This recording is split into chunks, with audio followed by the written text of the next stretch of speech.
సమగ్ర శిక్ష ఉద్యోగులను రెగ్యులర్ చేయాలని డిమాండ్ చేస్తూ నల్గొండ జిల్లా కలెక్టరేట్ ముందు 27వ రోజు నిర్వాహక సమ్మె కొనసాగింది. సమ్మెలో భాగంగా ఈ రోజు బజ్జీలు వేసి నిరసన తెలిపారు.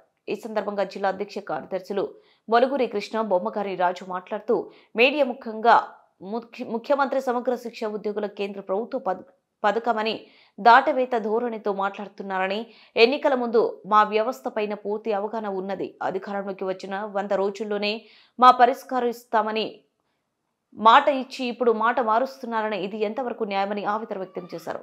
కస్తూర్బా గాంధీ మండల విద్యా వనరుల కేంద్రం, భవిత సెంటర్, జిల్లా స్థాయి, పాఠశాల స్థాయి, కాంప్లెక్స్ స్థాయిలలో బోధన మరియు విద్యా సంబంధ అనేక రకాల పనులు నిలిచిపోయాయని, తక్షణమే విద్యార్థుల శ్రేయస్సును దృష్టిలో ఉంచుకుని తక్షణమే పే స్కేల్ లేదా బేసిక్ పే అమలు చేసి సమగ్ర శిక్ష ఉద్యోగులకు న్యాయం చేయాలని డిమాండ్ చేశారు.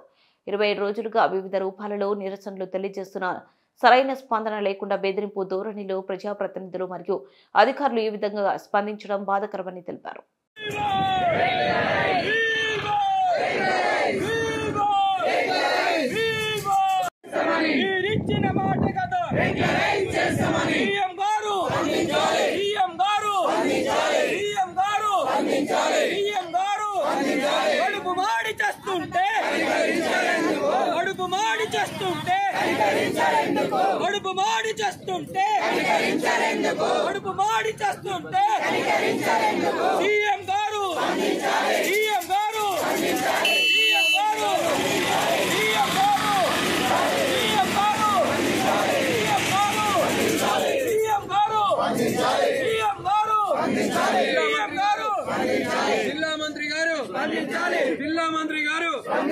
జిల్లా మంత్రి గారు